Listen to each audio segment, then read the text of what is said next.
অন্যায়ভাবে পিসাবুদের নাকটাকে মধ্যে ঘুষি দিছে, রক্তাক্ত করেছে। আল্লাহ বরদাস্ত করে নাই। আল্লাহর ওলির চেহারার মধ্যে তুই বক্সেন মারলে আল্লাহ ক্ষমতা আমি দিছি রে, তোর ক্ষমতা আর রাখবো না, তোর ক্ষমতা চলে যাবে। শুধু রাখবো না, বাংলার জমিনে থাকতে পারবে না, পালানোরও জায়গা পাইবে না। জালেমের রাজত্ব কায়েম করেছিল ফেরাউন। মানুষকে হাতের মধ্যে পায়ের মধ্যে ফেরাক মাইরা মাইরা দুনিয়া থেকে বিদায় করে দিত। আমাদের দেশে একটা সরকার ছিল রে, যেই সরকারে একটা রিমান্ড ছিল, রিমান্ডের নাম ছিল আয়নাগর। ঠিক না? ওই রিমান্ডের নাম ছিল আয়নাগর। আমার বিরুদ্ধে কথা বলবো, আয়নাগরে চলো। তুমি আলেম কিনা আমি তোমাকে চিনি না, তুমি পিসাব কিনা তোমাকে চিনি না, তুমি কি চরমুনাইয়ের পিসাব আমি তোমাকে চিনি না, তোমার নাকের ঘুষি তো ফেলে এলাম। ঠিক কিনা? বহুত জুলুম অত্যাচার নির্যাতন করেছে, অন্যায়ভাবে পিসাবুদের নাকটাকে মধ্যে ঘুষি দিছে, রক্তাক্ত করেছে। আল্লাহ বরদাস্ত করে নাই। আল্লাহর ওলির চেহারার মধ্যে তুই বক্সেন মারলে আল্লাহ ক্ষমতা আমি দিছি রে, তোর ক্ষমতা আর রাখবো না, তোর ক্ষমতা চলে যাবে। শুধু রাখবো না, বাংলার জমিনে থাকতে পারবে না, পালানোরও জায়গা পাইবে না। সেই শাইখুল হাদিস আল্লামা মামুনুলকে জেলখানায় বন্দি করে রেখে, রফিকুল ইসলাম মাদানীর জেলখানায় বন্দি রেখে, জসিমউদ্দিন রহমানীকে জেলখানায় বন্দি করে রেখে, আরে আমাদের আকাবিরদের ইতিহাস হুসাইন আহমদ মাদানী জেল কেটেছে, শাইখুল হিন্দ মামুনুল হাসান দেওবন্দি জেল কেটেছে। আমাদের আকাবির বর্তমানে যদি থাকায় শাইখুল হাদিস আল্লামা ইজুল হক জেল কেটেছে, মুফতি ফজলুল্লাহ কামিনী জেল কেটেছে, বর্তমানে অনেক উলামা একরাম জেল থেকে বের হয়েছে। আমাদের এটা হলো এটা নবীদের জন্য সুন্নত ছিল, এই জন্য আমাদের আকাবিরও জেলখানায় বন্দি ছিল। তবে শুনে রাখো, যারা অযথা অনর্থক কথা বলতে গিয়ে জেলখানায় বন্দি করে রেখেছে, এদেরকে হাদিসের সবক থেকে এদেরকে বঞ্চিত রেখেছে, বাচ্চাদের সাথে দেখা করতে দেয় নাই, এরা জেলখানার ভিতরে বসে বসে চোখের পানি ফেলছে। আর এই চোখের পানির বদলিতে আজকে তোমাদের পতন হয়েছে। মজলুম ব্যক্তি যখন আল্লাহর কাছে চোখের পানি ছেড়ে দেয়া বলে, মালিক আমি কোনো অন্যায় করি নাই, কোনো অপরাধ করি নাই, আমি নিরপরাধ মানুষ, আমার উপর অত্যাচার জুলুম করেছে, নির্যাতন স্টিম রুলার চালিয়ে দিয়েছে, ওগো আল্লাহ তুমি আমার উপর রহম করো, জালেমদেরকে শায়েস্তা করো। ওই মুসলিমের চোখের পানি আল্লাহর দরবারে সরাসরি কবুল হয়ে যায়। জোরে কোন ঠিক না? নাম্বার 2, দাওয়াতুল মুসাফির। মুসাফির ব্যক্তির দোয়া আল্লাহর দরবারে সরাসরি কবুল হয়ে যায়। মুসাফিরকে আমি এই মুহূর্তে আপনাদের এখানে এসেছি, আমি ঢাকা থেকে চলে গেছি কিশোরগঞ্জ থেকে চলে আসলাম এখানে। মানুষ যখন 48 কিলোমিটার 48 মাইল যখন অতিক্রম করে, তখন সেই লোকটা মুসাফির হয়ে যায়। আর আল্লাহর রাসূল বলেন, মুসাফির ব্যক্তির দোয়া আল্লাহর দরবারে সরাসরি কবুল হয়ে যায়। আমি দোয়া করবো এই শেষ রাত্রে, আল্লাহ আমার দোয়া কবুল করবে। যারা চলে গেছেন আশা করবো দয়া করে চলে আসবেন, লম্বা টাইম আলোচনা করব না, কিন্তু দোয়া আল্লাহ কবুল করবে, এটা আল্লাহর নবীর কথা। জুরে কোন সুবহানাল্লাহ। নাম্বার 3, ওয়া দাওয়াতুল ওয়ালিদা আলা ওয়ালাদিহি। আল্লাহ রাসূল বলেন, পিতা মাতার দোয়া আল্লাহর দরবারে সরাসরি কবুল হয়ে যায়। নিঃস্বার্থে ভালোবাসে পৃথিবীতে 2 জন, আর পৃথিবীতে যত মানুষ দেখবেন সব মানুষ ভালোবাসে স্বার্থের কারণে। একমাত্র 2 জন মানুষ আছে যারা নিঃস্বার্থে ভালোবাসে। নাম্বার 1 হলো মা, নাম্বার 2 হলো আব্বা। এই 2 জন নিঃস্বার্থে ভালোবাসে, আর বাকি যত মানুষ আছে সব স্বার্থের কারণে ভালোবাসে। জোরে কোন ঠিক কিনা? এই হলো আজকের আলোচনার বিষয়বস্তু। এখন শুধু আয়াত পড়ব, তরজমা করব, ওই জাতিগুলো আল্লাহ কেমনে ধ্বংস করেছেন সেইগুলো শুনবো। সুবহানাল্লাহ। আলম তারা কাইফা ফাআলা রাব্বুকা বিআদ ইরম যাতিল ইমাদ আল্লাতী লাম ইউখলাক মিথলুহা ফিল বিলাদ। এই পৃথিবীর বুকে একটা জাতি পাঠিয়েছিলেন, জাতির নাম হলো আদ জাতি। আল্লাহ আমার আপনার নবী, বিশ্ব নবী, সাইয়্যিদুল মুরসালিন, ইমামুল মুরসালিন, খাতামুন নবিয়্যিন নবীকে আল্লাহ সম্বোধন করে বলেন, ওগো নবীজি আপনি কি দেখেননি আপনার আল্লাহ আদ জাতির সাথে কি রূপ আচরণ করেছেন? কি আচরণ আল্লাহ আদ জাতির সাথে করেছিলেন? আল্লাহ বলেন, আদ জাতির মধ্যে একটা গোত্র ছিল, একটা কওম ছিল, যেই কওমটার নাম ছিল ইরাম গোত্র। ইরম যাতিল ইমাদ।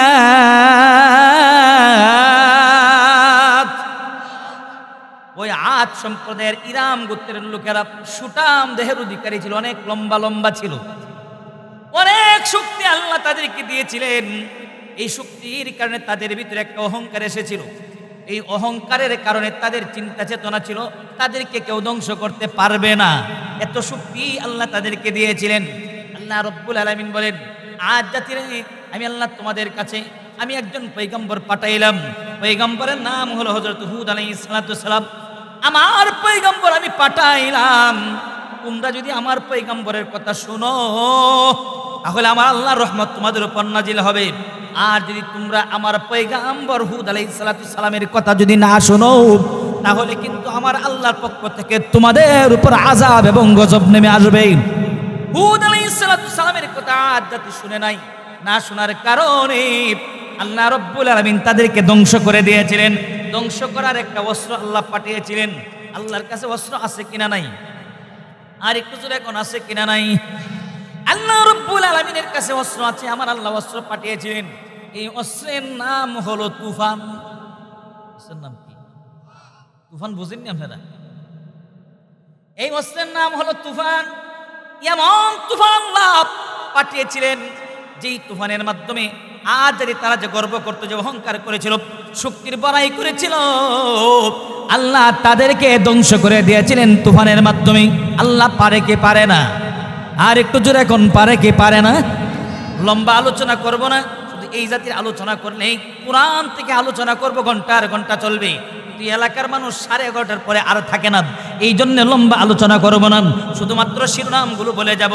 এরপরে আল্লাহ তাআলা আজ জাতির পর আর একটা জাতি পাঠিয়েছিলেন, এই জাতির নাম হলো সামুদ জাতি।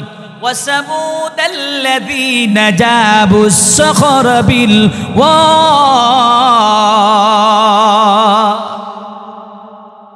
আজ জাতির পরে আল্লাহ রাব্বুল আলামিন এই পৃথিবীর মধ্যে একটা জাতি পাঠিয়েছিলেন, এই জাতির নাম হলো সামুদ জাতি। সামুদ জাতির কাছে আল্লাহ একজন পয়গম্বর পাঠিয়েছিলেন, পয়গম্বরের নাম হলো হযরত সালেহ আলাইহিস সালাতু সালাম। সালেহ পয়গম্বর, আল্লাহর প্রেরিত পয়গম্বর। সালেহ পয়গম্বর তার সম্প্রদায়কে, তার কওমকে, তার গোষ্ঠীকে দাওয়াত দেয়, কিন্তু তারা দাওয়াত গ্রহণ করে না। এক পর্যায়ে প্রতিটা সমাজের মধ্যে কিছু দুষ্ট মানুষ থাকে রে। সামুদ জাতির মধ্যে কিছু দুষ্ট মানুষ ছিল। ওই দুষ্ট মানুষগুলা সালেহ পয়গম্বরকে বলে, ও সালেহ পয়গম্বর, তুমি যদি সত্যিকারের পয়গম্বর হয়ে থাকো তোমাকে আমরা নবী মানবো, তোমার আল্লাহকে আমরা আল্লাহ মানবো। তুমি ওই পাহাড়ের নিচে একটা পাথর আছে, পাথরের ভিতর থেকে যদি তুমি উটনি বের করতে পারো, তবে উটনিটা হতে হবে 10 মাসের গর্ভবতী উটনি। 10 মাসের গর্ভবতী উটনি যদি তুমি বের করতে পারো তাহলে তোমাকে নবী মানবো, তোমার আল্লাহকে আল্লাহ মানবো। আর যদি বের করতে না পারো তাহলে তোমাকে নবী মানবো না, তোমার আল্লাহকে আল্লাহ মানবো না। সালেহ পয়গম্বর এবার চিন্তা করলেন, আম গাছে আম ধরবে এটাই স্বাভাবিক, কাঁঠাল গাছে কাঁঠাল ধরবে এটাই স্বাভাবিক, আলু ক্ষেতের মধ্যে আলু ধরবে এটাই স্বাভাবিক, ধান ক্ষেতের মধ্যে ধান ধরবে এটাই স্বাভাবিক, কিন্তু পাথরের ভিতর থেকে উটনি বের হবে কিভাবে? তাদের চিন্তা, দুষ্ট লোকদের চিন্তাই ছিল সালেহ পয়গম্বরকে ঠেকানো, তাকে আটকানো। কিন্তু আমার আল্লাহ ইচ্ছা করলে পাথরের ভিতর থেকে উটনি বের করতে পারে কি পারে না? আর একটু জোরে কোন পারে কি পারে না? আল্লাহ রাব্বুল আলামিন এবার দোয়া করলেন, প্রভু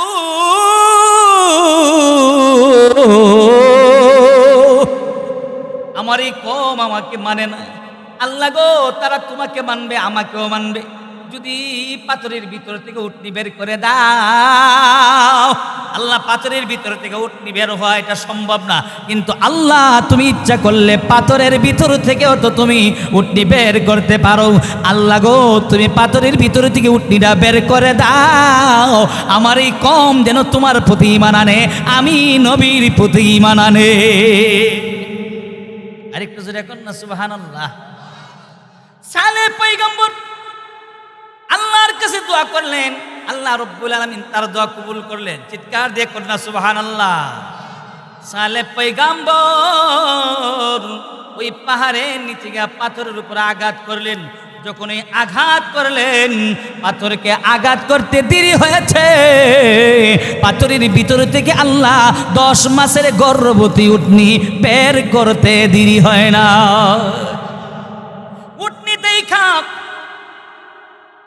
কিছু মানুষ ঈমান আনলো, আল্লাহ সুবহানাল্লাহ কয়, কারণ পাথরের ভিতর থেকে তো উটনি বের হওয়া সম্ভব না।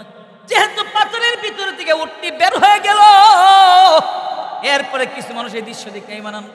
কিন্তু দুষ্ট মানুষ যারা রে এরা তো দুষ্টমি করবেই।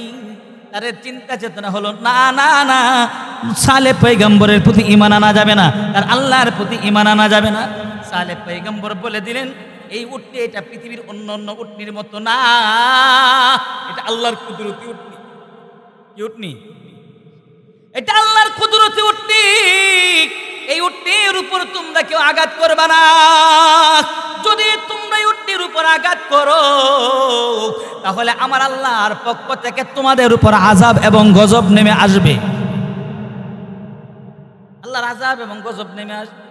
এই আযাব গজবের বয়ে সামুদ জাতি আল্লাহর কোরআন বলছে, ওয়াসামুদাল্লাযীনা জাবুস সখর বিল ওয়াদ।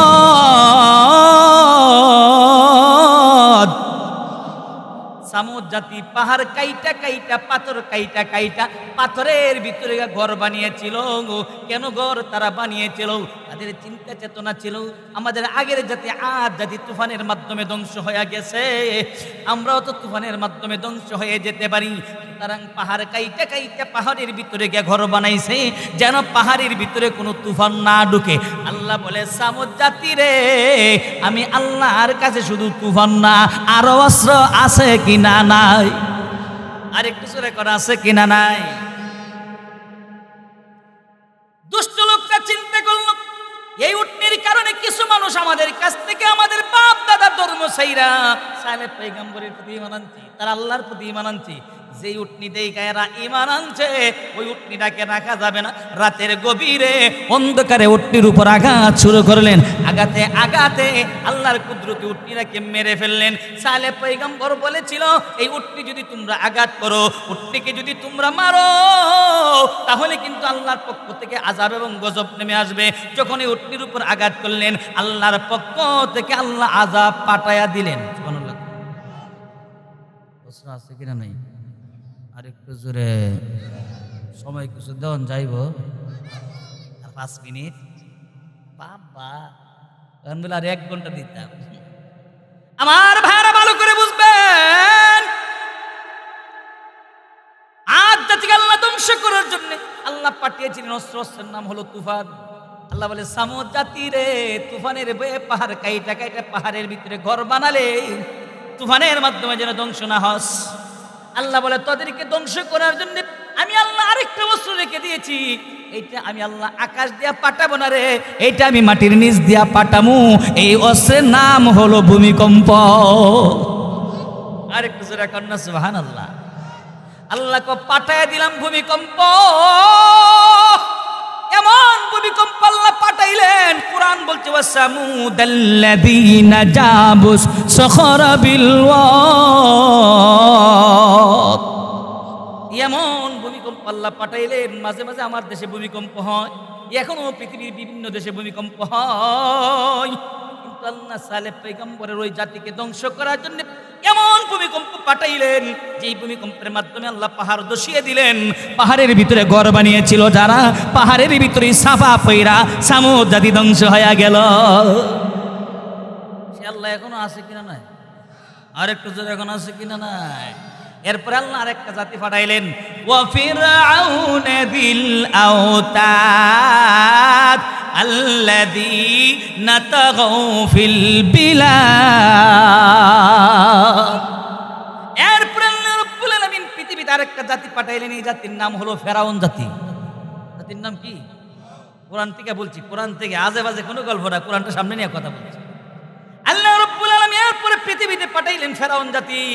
ফেরাউনের নাম আল্লাহ নিজে রাইখা দিলেন, ওয়া ফিরআউনা যিল আওতাদ। যিল আওতাদ শব্দের অর্থ হলো ফেরাগলা। আল্লাহ ফেরাউনের নাম রাইখা দিলেন ফেরাগলা। ফেরাউনের নাম ফেরাগলা কেন হলো? কেউ কিন্তু আমার কথায় রাগ করবেন না, এখন একটু অ্যাকশন বয়ান হবে, জোরে কোন ঠিক কিনা? আর একটু জোরে কোন ঠিক কিনা? ফেরাউনের একটা রিমান ছিল, ওই ফেরাউন বলতো, আমাকে খোদা মানবা, আমাকে আল্লাহ মানবা, আমাকে যারা আল্লাহ মানবে না আমার একটা রিমান আছে। ফেরাউনের রিমান্ডের নাম ছিল ফেরাক। ফেরাউন বলবে, আমাকে যারা খোদা মানবে না আমি তাদেরকে হাতের মধ্যে পায়ের মধ্যে ফেরাক মাইরা মাইরা তাদেরকে বিদায় করে দিব। ওই ফেরাউনের অত্যাচার জুলুম নির্যাতন থেকে ফেরাউনের বিবি স্ত্রী আসিয়া পর্যন্ত রেহাই পায় না। ঠিক কিনা? ছিল কি ছিল না? কিন্তু ফেরাউনের পতন হয়েছে কি হয়েছে না? আল্লাহর কোরআন বলছে কেমনে আল্লাহ ধ্বংস করলেন। এখনো পৃথিবীর মধ্যে অনেক জালেম শাসক আছে কিনা নাই? আরেকটা জোরে এখন আছে কিনা নাই? এখনো পৃথিবীতে অনেক জালেম শাসক আছে রে, যেই জালেম শাসকরা বলতো ক্ষমতা দূরছি 2042 সাল পর্যন্ত। জোরে এখন ঠিক কিনা?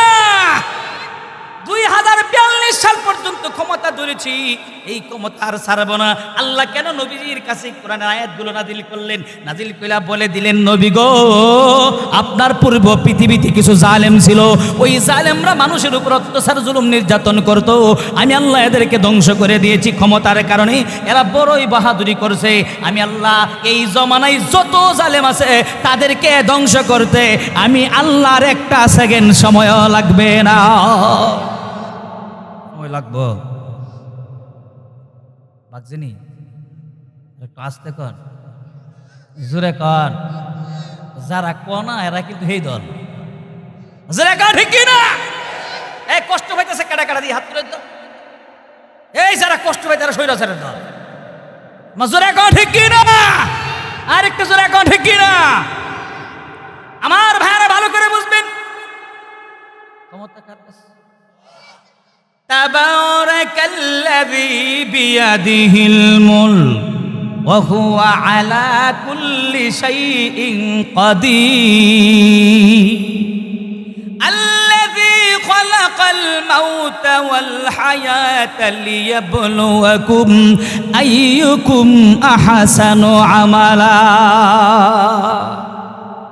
আল্লাহ বলেন, এই আকাশ দেখো, জমিন দেখো, যা দেখো তোমাদের চোখের সামনে, সব ক্ষমতা হলো আল্লাহর হাতে। আল্লাহ যাকে ইচ্ছা তাকে ক্ষমতায় বসায়, আর কেউ যদি ক্ষমতা পাইয়া ক্ষমতার অপব্যবহার করে আল্লাহ তাকে কান্দা দইরা ক্ষমতা থেকে নামায়া দেয়। ঠিক আছে তো? আল্লাহ পারে কি পারে না? কইতে ক্ষমতা, ক্ষমতা কোথায়? এই জন্য দুনিয়ার বাহাদুরি, দুনিয়ার ক্ষমতা বেশি দিন থাকে না। আল্লাহ রাব্বুল আলামিন বলেন, ফিরআউনা যিল আওতাদ আল্লাযী নাতাগাউ ফিল বিলাদ। ফেরাউন রাজত্ব কায়েম করেছিল, জালেমের রাজত্ব কায়েম করেছিল ফেরাউন। মানুষকে হাতের মধ্যে পায়ের মধ্যে ফেরাক মাইরা মাইরা দুনিয়া থেকে বিদায় করে দিত। আমাদের দেশে একটা সরকার ছিল রে, যেই সরকারে একটা রিমান্ড ছিল, রিমান্ডের নাম ছিল আয়নাঘর। ঠিক না? ওই রিমান্ডের নাম ছিল আয়নাঘর। আমার বিরুদ্ধে কথা বলবো, আয়নাঘরে চলো। তুমি আলেম কিনা আমি তোমাকে চিনি না, তুমি পিসাব কিনা তোমাকে চিনি না, তুমি কি চরমুনাইয়ের পিসাব আমি তোমাকে চিনি না, তোমার নাকের ঘুষি তো ফেলাইলাম। ঠিক কিনা? বহুত জুলুম অত্যাচার নির্যাতন করেছে অন্যায় ভাবে, পিসাবুদের নাকটাকে মধ্যে ঘুষি দিছে, রক্তাক্ত করেছে।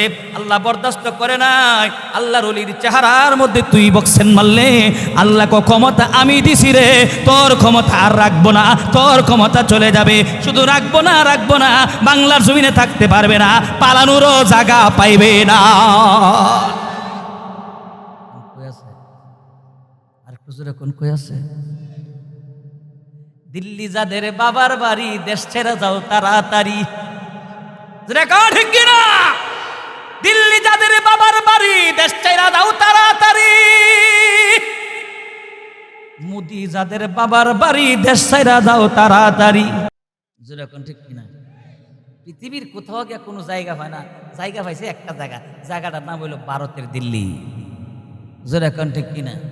আর একটু যেরকম ঠিক কিনা? মনে রাখবেন মুসলমান, আল্লাহর কোরআন থেকে কথা বলছি, মুশরিকটা কোনোদিন মুসলমানের বন্ধু হতে পারে? মুশরিকটা কোনোদিন মুসলমানের বন্ধু হতে পারে না। ওই মুদির গোষ্ঠী কোনোদিন মুসলমানের বন্ধু হতে পারে না। কেন বলছি? এটা আমার কথা না, আল্লাহর কোরআনের কথা। জোরে কোন ঠিক কিনা? কিছু কিছু মানুষ দেখবেন টিভির পর্দার মধ্যে আয়েশা বলে, বুদ্ধিজীবী তারা, ওই বুদ্ধিজীবীর আয়েশা বলে ভারত যদি সহযোগিতা না করতো তাহলে কি বাংলাদেশটা স্বাধীন হইত? এই বলতে চাই, যদি কোনো মুশরিক কোনো মুসলমানকে সহযোগিতা করে তাহলে বুঝতে হবে ওই সহযোগিতার পিছনে একটা রহস্য আছে কিনা না। রহস্যটা কি ছিল এখন বুঝতে পেরেছি। সেই রহস্যটা ছিল তারা আমার দেশকে, আমার ভাই পাকিস্তান থেকে আমাদেরকে পৃথক করার কারণ একটাই ছিল, বাংলাদেশ পাকিস্তান দুর্বল হবে, আর বাংলাদেশটা আমাদের অঙ্গরাজ্য হবে। আমরা যেভাবে বলবো সেইভাবেই বাংলাদেশ চলবে, আর এই দেশের সরকার একটা ফুতুল সরকার বানাবো। ঠিক কিনা? এই ফুতুল সরকারটার নাম ছিল এই স্বৈরাচারী শেখ হাসিনা সরকার। মোদি যা বলতো তাই শুনতো, জোরে কও ঠিক কিনা? মোদি যা বলতো তাই শুনতো, মোদির কথা কত চলতো। কিন্তু ভালো করে বুঝবেন, ইন্না বাতশা রাব্বিকা লাশাদীদ, আল্লাহ ছাড় দেয় কিন্তু ছেড়ে দেয় না। মানুষ যখন জুলুম করে, অত্যাচার করে, নির্যাতন করে, নির্যাতন একবারে চরম পর্যায়ে পৌঁছে যায়, মজলুম যখন আর কোথাও জায়গা নাই, যাওয়ার মতো কোনো জায়গা নাই, শুধু চোখের পানি গোলা সাইরা দেয়া বলে, মালিক রে, কোনো অন্যায় করি নাই, কোনো অপরাধ করি নাই, বিবির কাছে যাইতে পারি না, সন্তানের কাছে যাইতে পারি না, ক্ষেতের মধ্যে ঘুমায়, আল্লাহ চোখের পানিটা কবুল কইরা না। মুসলিমের চোখের পানি আল্লাহর দরবারে কবুল হয়ে যায়, কবুল হয়ে গেছে।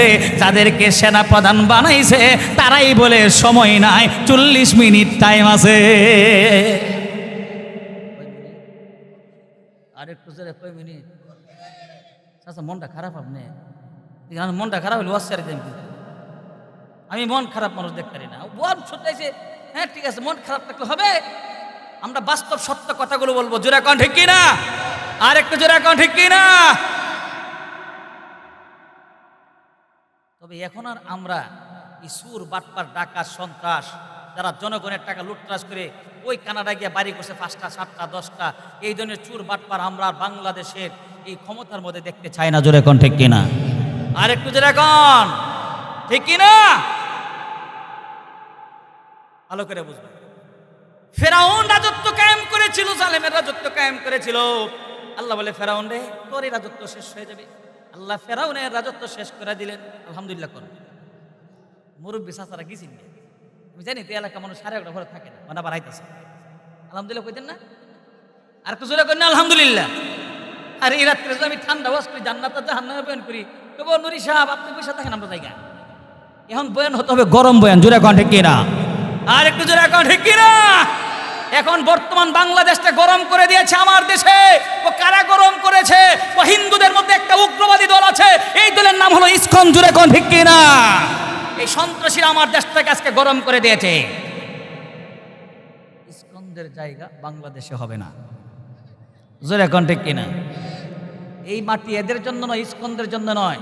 যারা আমাদের মুসলমান ইমানদারদেরকে গলা জবাই করে হত্যা করবে, ওই সমস্ত সন্ত্রাসীদের জায়গা বাংলার মাটি নয়। এরা এই দেশ থেকে পালাতে হবে। জোরে কোন ঠিক কিনা? এই মাটির দিকে তাকালে শুধু রক্ত দেখা যায়। ও কে দিয়েছে রক্ত? আমার বাপ দাদা রক্ত দিছে। জোরে কোন ঠিক কিনা? এই দেশের লাল সবুজের পতাকা এমনি পাই নাই। লাল সবুজের পতাকা পাইতে গিয়ে লক্ষ লক্ষ মানুষ জীবন দিয়েছে। জোরে কোন ঠিক কিনা? এই জন্যই বলতে চাই, এরা নাকি এখন আবার আমাদের বর্ডারে 37,000 সৈন্য নাকি এরা মোতায়েন করেছে, আমাদের বাংলাদেশে হামলা করবে, মিছিল করছে। আমরা তাদেরকে মেসেজ দিতে চাই, ইঞ্চি ইঞ্চি মাটি সোনার চাইতে খাঁটি, নগদ রক্ত দিয়ে কেনা একটি কোন কেউ কেড়ে নিতে পারবে না। জোরে কোন ঠিক কিনা? জীবন দিব, রক্ত দিব, কিন্তু এই ইঞ্চি মাটি কাউকে দিব না। জোরে কোন ঠিক কিনা? জীবন দিতে রাজি আছেন? এই দেশের মাটির জন্য জীবন দিতে প্রস্তুত কে কে? হাত তুলে দেখান তো। মুজাহিদ মুক্তিযোদ্ধারা হাত তুলতে কই ধরে তুলে না, হাত তুলে না। এই মুরব্বীকে আমি জীবন দিতাম না, এত তাড়াতাড়ি মরে যাইতাম। আরেকজন ছাত্রের ভিতরে ঢুকছে, পার বাইরিতাম না। মুসলমান এখন আর এইভাবে চাদর দেয়া ডাইকা থাকলে হবে না, হাতটা একটু নাড়াচাড়া দিতে হবে। এখন যুদ্ধ হবে, এই যুদ্ধ কাফের এবং মুসলমানের মধ্যে যুদ্ধ হবে। জোরে কোন ঠিক কিনা? আর একটু জোরে কোন ঠিক কিনা? যদি কেউ আমার দেশকে নিতে চায়, আমরা কি তাদেরকে দেয়া দিব নাকি? এই যে মুজাহিদ পাইছে, মগের মূল্য পাইছে নাকি? আমার ভাইরা, যেটা বলতেছিলাম, এখন আসেন ফেরাউনের কাছে একজন গণক ছিল। গণক বলে দিল, বাদশা, উসিরি এক বাচ্চা পৃথিবীতে আসে, যে বাচ্চা আপনার ক্ষমতা শেষ করে নেব। সুবহানাল্লাহ কেন রে? কারণ কি ফেরাউন রাজত্ব পাইয়া হ্যাঁ কি আর চাইবো এই বাচ্চা পৃথিবীতে আসো? যত গর্ভবতী মহিলা আছে, কোরআন বলছে ফিরআউনাদিল আওতাদ আল্লাযীনা তাগাউ ফিল বিলাদ। কোরআন বলছে ফেরাউন তখন পৃথিবীতে যত গর্ভবতী মহিলা সব মেরে ফেললেন। একটা আরবি পাকাত বাক্য আছে, আনা উরিদ আনতা তুরিদ ফাআলুল লিমা ইউরিদ। আমি যা ইচ্ছা করি আপনি যা ইচ্ছা করেন তা হবে না, আল্লাহ যা ইচ্ছা করেন তাই হবে। জোরে কর ঠিক কিনা? আমার আল্লাহ যা ইচ্ছা করে তাই হবে। আল্লাহর ইচ্ছা হলো আমি মুসা পয়গম্বরকে পাঠাবো, আর ফেরাউনের ইচ্ছা হলো মুসা আলাইহিস সালাম আইতে দিত না। জোরে কর ঠিক কিনা? কি মুসা পয়গম্বর আসতে পারবে কি পারবে না? এই জমিন কার? ফেরাউনে। আর একটু জোরে এখন কার? জমিন আল্লাহ। আল্লাহ পাঠাবে, ফেরাউনের বাপের ক্ষমতা আটকে রাখার। জোরে এখন ঠিক কিনা? আল্লাহ মুসা পয়গম্বরকে দুনিয়াতে পাঠিয়ে দিয়েছে, দুনিয়াতে এসে গেছে। এসে যখন পড়ছে, মুসা আলাইহিস সালাম মা তো জানে, ফেরাউন যদি জানতে পারে তাহলে তো মুসা পয়গম্বরকে মেরে ফেলবে। কি করলে? একটা বাস্ক বানায় বাস্কের ভিতরে বইরা সাগরে বইরা ফাটাই দিছে। সুবহানাল্লাহ। যেখানে বাঘের বই সেখানে রাত পোহায়। কথা বুঝেননি? যেখানে বাঘের বই সেখানে কি হয়? রাত পোহায়। এই বাস্ক এটা বাঁচতে বাঁচতে বাঁচতে বাঁচতে আইসা বিছরে ফেরাউনের গাড়ো। সুবহানাল্লাহ কয় না? কার গাড়ে আইছে? ফেরাউনের গাড়ে আইছে। বিবি আসিয়ার তো কোনো ছেলে নাই, ফেরাউনের কোনো ছেলে নাই। আসিয়া গেছে সাগরে, গিয়া দিয়ে বাস্কর ভিতরে সুন্দর ফুটফুটে এক বাচ্চা, নবী তো। সুবহানাল্লাহ কয় না রে? এত সুন্দর বাচ্চা, বাচ্চা কুলে নিয়ে আইসে একবারে বাড়ি। আইসা সারা বাদশা ফেরাউন করে, এই তো দেখো আমাদের তো ছেলে নাই, দেখো কত সুন্দর একটা বাচ্চা পাইছে সাগরে। সুবহানাল্লাহ কয়। সুরের মন আরেকটু সুরে, সুরের মন পুলিশ পুলিশ। মানে ফেরাউন তো সুর এত জানে, তার যে গণক বলছে যে উসিরি এক বাচ্চা আসতেছে, যে বাচ্চা আপনার রাজত্ব শেষ করে দিবে। ফেরাউন আসিয়া, আমার তো সন্দেহ লাগতেছে। কি সন্দেহ? হেই না আমার মারে। এই বাচ্চাটা আইলো কেন? এই বাচ্চা কেমনে আসলি? হেই না আমারে মারে, তুমি যে নিয়ে আসলে এটা। আসিয়া তুমি বেকুফ নাকি? এই বাচ্চাটা সাগরকে পায় আনছি, এটা তোমার মারবো? ছোট বাচ্চা, আমাদের ছেলে নাই। একদিক দিয়ে যদিও ভিতরে ডর, আরেকদিক দিয়ে আবার একটু মায়াও আছে, কারণ ছেলে তো নাই। না হইয়া পাইছে না, ভাইয়া পাইছে তো আছে। এবার মুসা আলাইহিস সালাম ফেরাউনের গরব। আল্লাহ ক ফেরাউন তুই আসতে দিবেন, আমি আল্লাহ ফাটাই দিলাম তোর গরব। সুবহানাল্লাহ কন। মুসা আলাইহিস সালাম কার গরব? আর একটু জোরে কন। মুসা আলাইহিস সালাম ফেরাউনের গরব ঢুকে গেছে। আসিয়া বস করছে কি, ছোট বাচ্চা তো, একদিন নিয়ে আদর করে ফেরাউনের কুলো দিছে। ফেরাউন কুলো লইছে, ছোট বাচ্চা মায়া আছে না একটু, বাচ্চা দেখে সবাই তো মায়া থাকে। কুলো একটু লইছে, লোয়ার পরে ফেরাউন বস মুসা আলাইহিস সালাম করছে কি, ঠাস করে ফেরাউনের গলার মধ্যে চটকানা মারছে, গালের মধ্যে এমন চটকানা মারছে। এখন তো ফেরাউনের ভিতরে আরো বই ঢুকছে। আসিয়া, আসিয়া, আমার বুঝা গেছে এই ছেলে আমার মারো, কারণ এই ছোট বাচ্চার থাপ্পড় এত ওজন, এটি আমারে মারবো, হেরে আর রাখা যাবে না। তুমি বেকুব নাকি? এই বাচ্চার থাপ্পড় দিয়েছে, তোমার এত ভারী লাগছে বা থাপ্পড়? আমার ভাইয়েরা, আল্লাহ ফেরাও তুই আসতে দিবে না, আমি আল্লাহ তোর কোলে উঠাইলাম, তোর থাপ্পড় দেওয়াইলাম। আরেকটু জোরে কন, আরেকটু জোরে। থাপ্পড় খাইয়া ফেরাউনের ওই যে সুরের মন পুলিশ পুলিশ বই ঢুকে গেছে। আল্লাহ তাআলা কয়, ও ফেরাউন, তোর গড়ে আমি মুসাকে লালন পালন করব। আস্তে আস্তে মুসা আলাইহিস সালাম ফেরাউনের লালিত পালিত হইলেন। যখন একটু পরে আল্লাহর পক্ষ থেকে আসলো, ও মুসা কালিমুল্লাহ, আমার বন্ধু, তুমি এক তাওহীদের দাওয়াত দাও, আল্লাহ ছাড়া কোনো মাবুদ। মুসা আলাইহিস সালাম তাওহীদের দাওয়াত দেওয়া শুরু করলো। ফেরাউন কাছে বলছিলাম না, ইসলাম আর একদিন মারবো। ওই যে দেখেন আমার ধর্ম শেষ, আমার প্রভু শেষ, মানে হের প্রভুর দাওয়াত দেয়, এর আর রাখা যাবে না। আসিয়া ডাক দিয়ে বলে, মুসা কালিমুল্লাহ, মুসা পয়গম্বরকে তুই মারতে চাও, আমি অত সেই মুসার আল্লাহর প্রতি ঈমান আনছি। আসিয়া রে, এখনো সময় আছে, বল তুই মুসার আল্লাহকে বলবে কিনা? মুসাকে নবী বলে মানতে পারবে না, মুসার আল্লাহকে মানতে পারবে না। যদি মুসার আল্লাহকে আল্লাহ মানো, ওই যে তাকায় দেখো, যারা আমাকে প্রভু মানে না, তাদেরকে যেমন হাতের মধ্যে পায়ের মধ্যে ফেরাক মেরে মেরে দুনিয়া থেকে বিদায় করে দিয়েছি, তোমাকে কিন্তু এমনই ভাবে ফেরাক মেরে মেরে দুনিয়া থেকে বিদায় করে দেব। আসিয়া সেই তিনি ইমানদারকে উত্তরটা দিলেন, ও আমার স্বামী ফেরাউন, আল্লাহ তো আমাকে একটি মাত্র প্রাণ দিয়েছে, একটা মাত্র প্রাণ তো তুমি নিবা, নিয়ে যাও তুমি আমার প্রাণ, তথাপি আমি আমার আল্লাহ ছাড়তে পারবো না। আল্লাহ মুসা আলাইহিস সালাম দাওয়াত দেয়, কিছু মানুষ ঈমান আনলো আল্লাহর প্রতি, মুসা আলাইহিস সালামের প্রতি। জোরে কোন সুবহানাল্লাহ। ফেরাউন মুসা যা শুরু করছে, আর মুসারে রাখা যাবে না, দাওয়া করছে সব করে লাই, কয়টা বাজে? 11:30 বাজে গেছে। মুসা আলাইহিস সালামকে দাওয়া করলেন। কে দাওয়া করছে? ফেরাউন দাওয়া করছে। যে মুসা আলাইহিস সালামকে দুনিয়া থেকে বিদায় করে যে সাগরে ভাসিয়ে এসেছিল, আবার যখন দাওয়া করছে সেই সাগর আবার সামনে পড়ছে।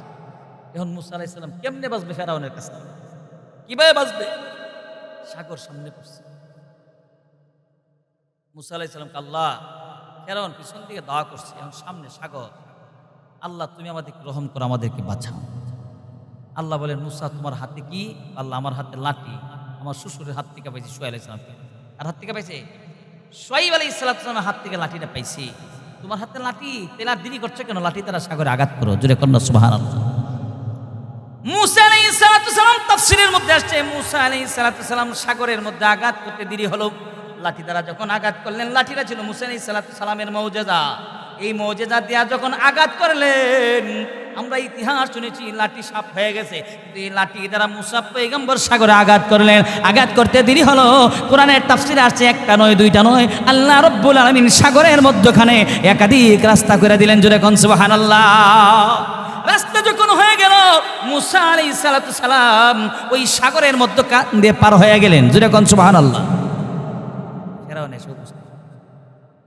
ফেরাউন এসে সাগরের মধ্যখান দিয়ে একটা না দুইটা না অনেক রাস্তা। সুরের মন, আরেকটু জুড়ে, সুরের মন পুলিশ পুলিশ। যেমন ফেরাউন ওই সাগরের মধ্যখানে কোনো রাস্তা ছিল না, এই রাস্তা কেমনে হলো? অবশ্যই এখানে একটা রহস্য আছে। ফেরাউন তো আর কি করে না, সাগরে নামে না, রাস্তার মধ্যে নামে না। নামলে আবার বিপদ আছে কিনা? মজুর এখন ঠিক কিনা? ফেরাউন নামে না। আল্লাহ, ফেরাউন তুই নামতে না, তোরে নামানোর জন্য যত পন্থা আছে সব পন্থা আমি আল্লাহ ঠিক করে রাখছি। জুড়ে কোন সুবহানাল্লাহ। ফেরাউন ঘোড়ার উপরে সওয়ার হয়ে গেছে। আল্লাহ পৃথিবীতে যা বানাইছে সব জোড়া, শুধু আল্লাহর সাথে জোড়া নাই। কুল হুয়াল্লাহু আহাদ আল্লাহুস সামাদ লাম ইয়ালিদ ওয়া লাম ইউলাদ ওয়া লাম ইয়াকুল লাহু কুফুয়ান আহাদ। আর বাকি যা আছে সব আল্লাহ জোড়া জোড়া সৃষ্টি করছে। জোরে কোন ঠিক কিনা? ঘোড়ার উপরে সওয়ার হয়ে ফেরাউন আসছে। ঘোড়া নামে না, ফেরাউনও নামে না। আল্লাহ ফেরাউন, তোর ঘোড়ার নামানোর জন্য আমি পাঠাইতেছি একটা গড়ি। গড়ি বুঝেন তো? ঘোড়ার ফালটাটা কি? পুরুষের ফালটা কি? জোরে কোন? পুরুষের পাল্টা মহিলা, গাভীর পাল্টা ষাঁড়, হাঁসার পাল্টা হাসি, মুরগের ফালটা মুরগি, সেম ঘোড়ার ফালটা হলো। আল্লাহ ঘোড়ার পাল্টা ঘুরি পাঠাইলেন। ঘোড়ার সামনে ঘুরিরে সাইরে দিছে। যখন ঘুরি গিয়া ঘোড়ার সামনে দিছে দৌড় রাস্তার মধ্যে, যখন ঘুরিয়ে দিকা ঘোড়াও দিছে দৌড়। জোরে কোন সুবহানাল্লাহ।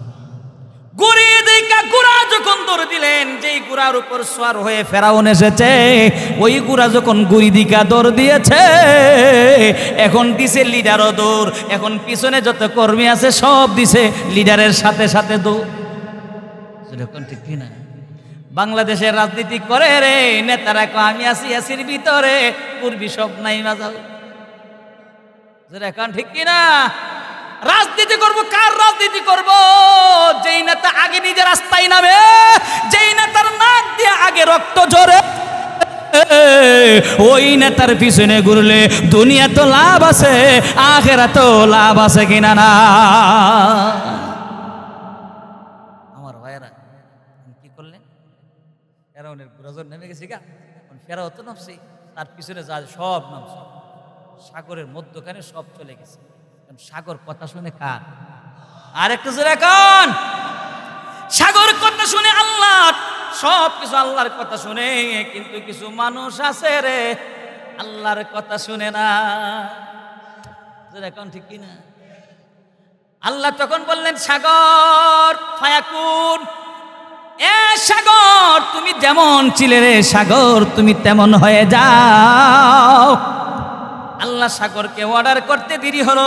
ফেরাউন তার দলবল নিয়ে যখন সাগরের মধ্যখানে গেল, আল্লাহ সাগরকে অর্ডার করলেন মিশে যাও। সাগর মিশে গেল। ফেরাউনও দুনিয়া থেকে পতন হয়ে গেল। ফেরাউন পানির মধ্যে খাইয়া, পানি খাইয়া দুনিয়া থেকে বিদায় হয়ে গেল।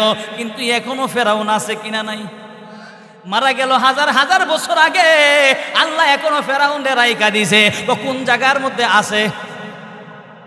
আরেকটু আসতে, আরো জোরে। ফেরাউনকে আল্লাহ রাইখা দিছে মিশরের জাদুঘরের মধ্যে। আল্লাহ কেন ফেরাউনকে রাইখা দিলেন? রাইখা দেওয়ার কারণ কি? ওগো নবীজি,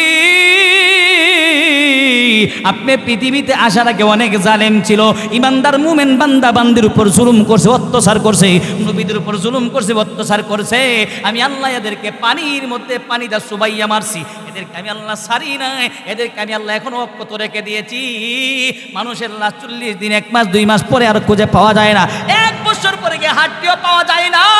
আল্লাহ বলে আমি সেই জালেম ফেরাউনকে এখনো রেখে দিছি। নবী গো, যত বাদশা পৃথিবীতে আসবে এদেরকে দেখার জন্য, এরা অনুভব করার জন্য, এরা সামনের ভবিষ্যৎ চিন্তা করে চলার জন্য আমি আল্লাহ এই ফেরাউনের লাশ মিশরের জাদুঘরে রাইখা দিছি।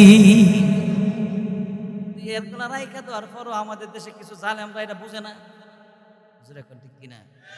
বুঝে না। ক্ষমতা পাইলে আর কিছু হুঁশ থাকে না, জোরে এখন ঠিক কিনা? ক্ষমতা পাইলে ক্ষমতা ছাড়তে চায় না, ক্ষমতার কারণে, চেয়ারের কারণে একবারে অন্ধ হয়ে যায়। এই জন্য আল্লাহ তাআলা এই আয়াতগুলো নাজিল কইরা আমার নবীকে বলে দিলেন, নবী গো, এই সময়ে যেমন নবীদের উপর জুলুম করছে, অত্যাচার করছে, ওগো নবীজি, আপনার উপরে কিছু জালেমরা অত্যাচার করবে, নির্যাতন করবে, কিন্তু নবী আমি আল্লাহ আপনাকে একটা সুসংবাদ দিয়ে দিই। সুবহানাল্লাহ কোন।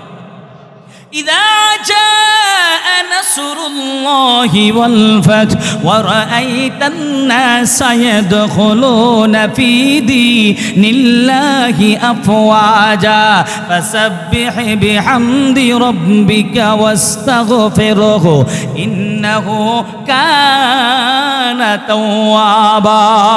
অগণবিজি, আপনার বাবার বিটা, দাদার বিটা সাইরা, নবী গো আপনাকেও চলে যেতে হবে, আপনারও শত্রু মক্কার মধ্যে আছে গো নবী, আপনার শরীর থেকে রক্ত ঝরবে, কিন্তু নবী আমি আল্লাহ আপনাকে একটা সুসংবাদ দিয়ে দেয়, সেই দিন বেশি দূরে না, যেই দিন আপনি মক্কা বিজয়ী করবেন, যে মক্কা ছেড়ে আপনি চলে গেছেন, মক্কা বিজয়ী করবেন, আর দলে দলে মানুষগুলো ইসলামের দিকে দাবিতে হবে, জোরে কোন ঠিক কিনা? মক্কা বিজয় হয়েছে কি হয়েছে না? আর যেরকম হয়েছে কি হয়েছে না? কত মানুষের টেনশন ছিল, আহারি এই হাসিনা সরকারের জিন্দিগি তার স্মরণ যাইত না, কারণ বুটই দিতে দেয় না। মজুর এখন ঠিক বুটই দিতে দেয়, সরকার হটাইব কেমনে? আল্লাহ কয় এরা সারাদিন শুধু গনবে জামাত ইসলাম রে, চরমনাই রে গনবে, হেফাজত করবে, আর কি গনবে? জামাত ইসলাম গনবে।